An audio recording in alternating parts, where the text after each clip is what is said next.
Frustración existencial. La voluntad de sentido del hombre puede también frustrarse, en cuyo caso, la logoterapia habla de la frustración existencial. El término existencial se puede utilizar de tres maneras para referirse a la propia. 1. Existencia, es decir, el modo de ser específicamente humano. 2. El sentido de la existencia. Y 3. El afán de encontrar un sentido concreto a la existencia personal, o lo que es lo mismo, la voluntad de sentido. La frustración existencial se puede también resolver en neurosis. Para este tipo de neurosis, la logoterapia ha acuñado el término neurosis noógena, en contraste con la neurosis en sentido estricto, es decir, la neurosis psicógena. Las neurosis noógenas tienen su origen no en lo psicológico, sino más bien en la dimensión noológica, del griego noos, que significa mente, de la existencia humana. Este término logoterapéutico denota algo que pertenece al núcleo espiritual de la personalidad humana. No obstante, debe recordarse que dentro del marco de referencia de la logoterapia, el término espiritual no tiene connotación primordialmente religiosa, sino que hace referencia a la dimensión específicamente humana. Neurosis noógena. Las neurosis noógenas no nacen de los conflictos entre impulsos e instintos, sino más bien de los conflictos entre principios morales distintos. En otras palabras, de los conflictos morales, o expresándonos en términos más generales, de los problemas espirituales, entre los que la frustración existencial suele desempeñar una función importante. Resulta obvio que en los casos noógenos, la terapia apropiada e idónea no es la psicoterapia en general, sino la logoterapia, es decir, una terapia que se atreva a penetrar en la dimensión espiritual de la existencia humana. De hecho, logos en griego no solo quiere decir significación o sentido, sino también espíritu. La logoterapia considera en términos espirituales temas asimismo espirituales, como pueden ser la aspiración humana por una existencia significativa y la frustración de este anhelo. Dichos temas se tratan con sinceridad y desde el momento en que inician, en vez de rastrearlos hasta sus raíces y orígenes inconscientes, es decir, en vez de tratarlos como instintivos. Si un médico no acierta a distinguir entre la dimensión espiritual como opuesta a la dimensión instintiva, el resultado es una tremenda confusión. Citaré el siguiente ejemplo. Un diplomático norteamericano de alta graduación acudió a mi consulta en Viena a fin de continuar un tratamiento psicoanalítico que había iniciado 5 años antes con un analista de Nueva York. Para empezar, le pregunté qué le había llevado a pensar que debía ser analizado, es decir, antes que nada, cuál había sido la causa de iniciar el análisis. El paciente me contestó que se sentía insatisfecho con su profesión y tenía serias dificultades para cumplir la política exterior de Norteamérica, pues el gobierno estadounidense, al igual que sus superiores, no eran otra cosa que imágenes del padre, y consecuentemente la insatisfacción que sentía por su trabajo se debía al aborrecimiento que inconscientemente abrigaba hacia su padre. A lo largo de un análisis que había durado 5 años, el paciente cada vez se había ido sintiendo más dispuesto a aceptar estas interpretaciones, hasta que al final era incapaz de ver el bosque de la realidad a causa de los árboles de símbolos e imágenes. Tras unas cuantas entrevistas, quedó bien patente que su voluntad de sentido se había visto frustrada por su vocación y añoraba no estar realizando un trabajo distinto.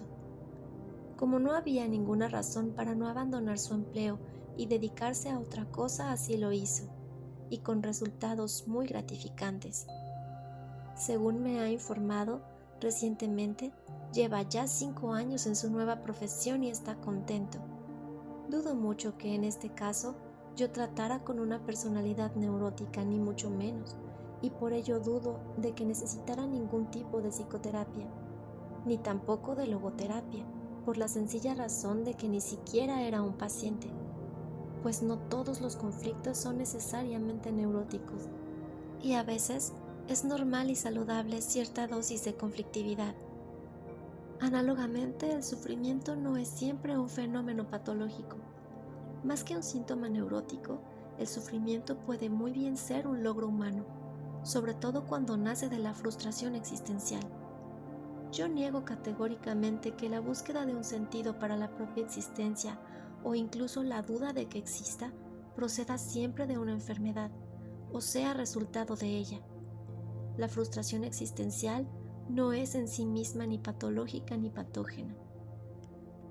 El interés del hombre, incluso su desesperación por lo que la vida tenga de valiosa, es una angustia espiritual, pero no es en modo alguno una enfermedad mental.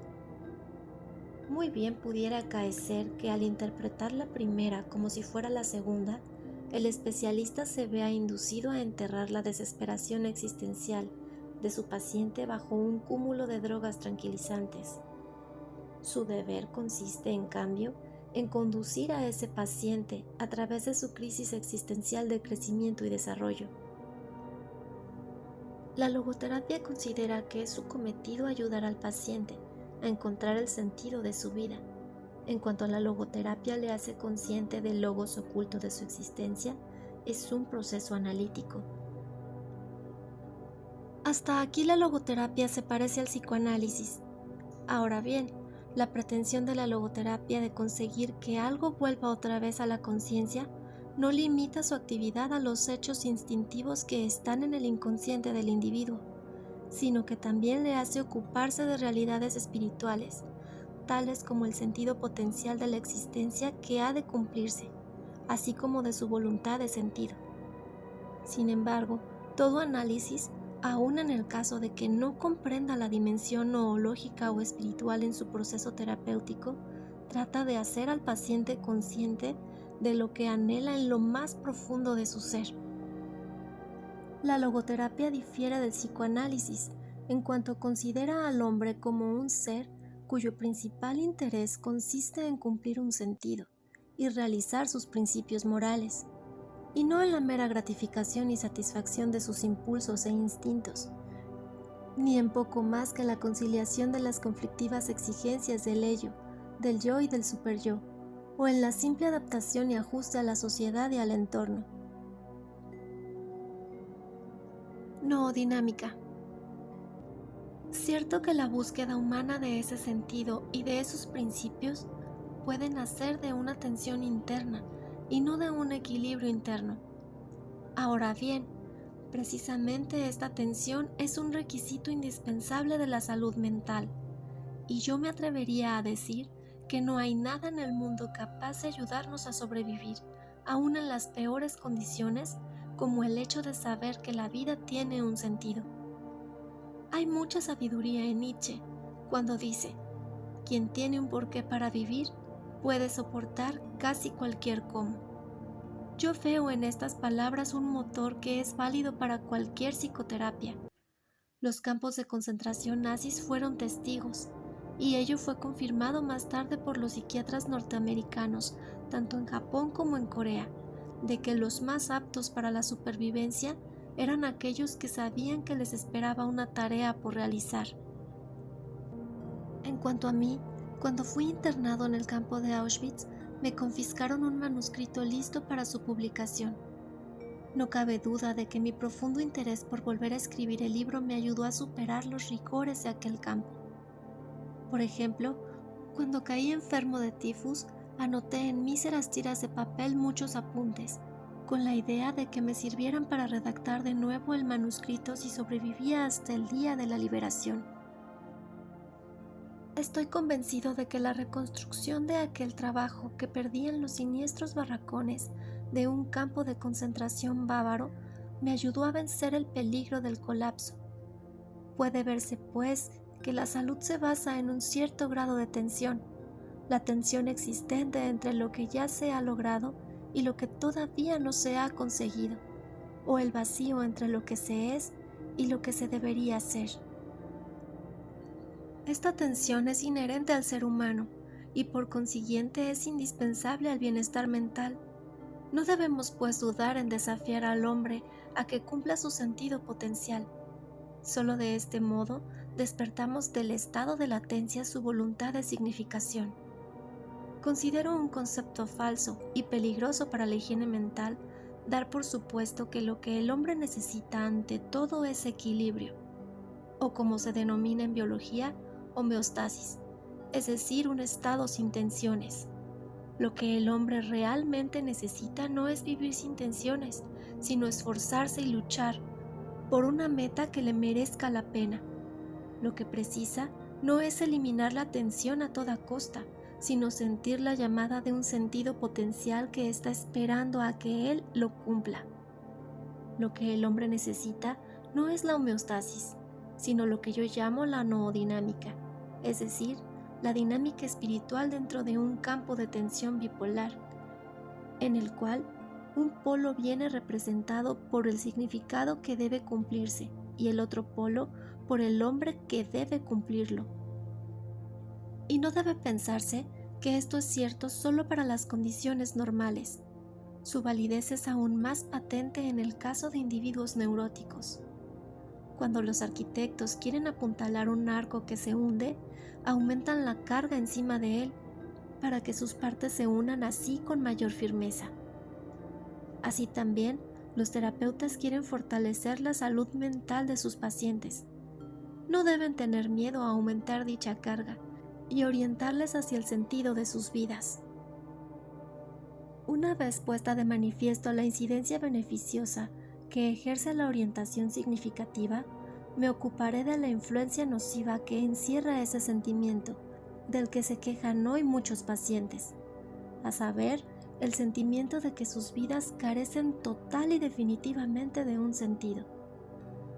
Se ven acosados por la experiencia de su vaciedad íntima, del desierto que albergan dentro de sí. Están atrapados en esa situación que ellos denominan vacío existencial. El vacío existencial. El vacío existencial es un fenómeno muy extendido en el siglo XX. Ello es comprensible y puede deberse a la doble pérdida que el hombre tiene que soportar desde que se convirtió en un verdadero ser humano. Al principio de la historia de la humanidad, el hombre perdió algunos de los instintos animales básicos que conforman la conducta del animal y le confieren seguridad que como el paraíso le está hoy vedada al hombre para siempre. El hombre tiene que elegir. Pero además, en los últimos tiempos de su transcurrir, el hombre ha sufrido otra pérdida. Las tradiciones que habían servido de contrafuerte a su conducta se están diluyendo a pasos agigantados. Carece, pues, de un instinto que le diga lo que ha de hacer. Y no tiene ya tradiciones que le indiquen lo que debe hacer. En ocasiones no sabe ni siquiera lo que le gustaría hacer. En su lugar desea hacer lo que otras personas hacen, conformismo, o hace lo que otras personas quieren que haga, totalitarismo. Mi equipo del departamento neurológico realizó una encuesta entre los pacientes y los enfermos del Hospital Policlínico de Viena, y en ella se reveló que el 55% de las personas encuestadas acusaban un mayor o menor grado de vacío existencial. En otras palabras, más de la mitad de ellos habían experimentado la pérdida del sentimiento de que la vida es significativa. Este vacío existencial se manifiesta sobre todo en un estado de tedio. Podemos comprender hoy a Schopenhauer cuando decía que aparentemente la humanidad estaba condenada a bascular enteramente entre los dos extremos de la tensión y el aburrimiento. De hecho, el hastío es hoy causa de más problemas que la tensión, y desde luego lleva más casos a la consulta del psiquiatra. Estos problemas se hacen cada vez más críticos, pues la progresiva automatización tendrá como consecuencia un gran aumento del promedio de tiempo de ocio para los obreros. Lo único malo de ello es que muchos quizás no sepan qué hacer con todo ese tiempo libre recién adquirido. Pensemos por ejemplo en la neurosis del domingo, esa especie de depresión que aflige a las personas conscientes de la falta de contenido de sus vidas cuando el trajín de la semana se acaba y ante ello se pone de manifiesto su vacío interno. No pocos casos de suicidio pueden rastrearse hasta este vacío existencial. No es comprensible que se extiendan tanto los fenómenos del alcoholismo y la delincuencia juvenil a menos que reconozcamos la existencia del vacío existencial que les sirve de sustento. Y esto es igualmente válido en el caso de los jubilados y de las personas de edad, sin contar con que el vacío existencial se manifiesta enmascarado con diversas caretas y disfraces. A veces la frustración de la voluntad de sentido se compensa mediante una voluntad de poder, en la que cabe su expresión más primitiva, la voluntad de tener dinero. En otros casos, en que la voluntad de sentido se frustra, viene a ocupar su lugar la voluntad de placer. Esta es la razón de que la frustración existencial suele manifestarse en forma de compensación sexual, y así en los casos del vacío existencial podemos observar que la libido sexual se vuelve agresiva. Algo parecido sucede en las neurosis. Hay determinados tipos de mecanismos de retroacción y de formación de círculos viciosos que trataré más adelante. Sin embargo, una y otra vez se observa que esta sintomatología invade las existencias vacías, en cuyo seno se desarrolla y florece.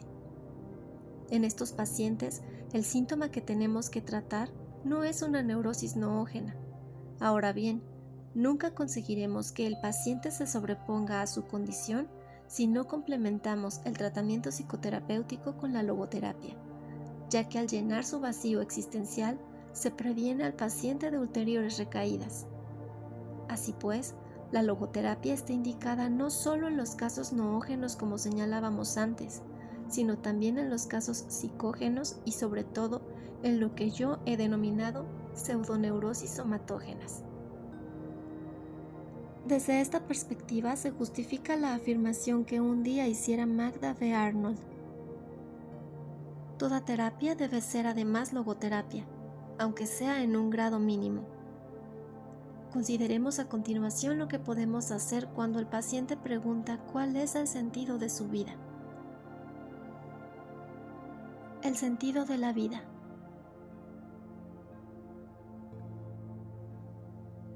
Dudo que haya ningún médico que pueda contestar a esta pregunta en términos generales, ya que el sentido de la vida difiere de un hombre a otro, de un día para otro, de una hora a otra.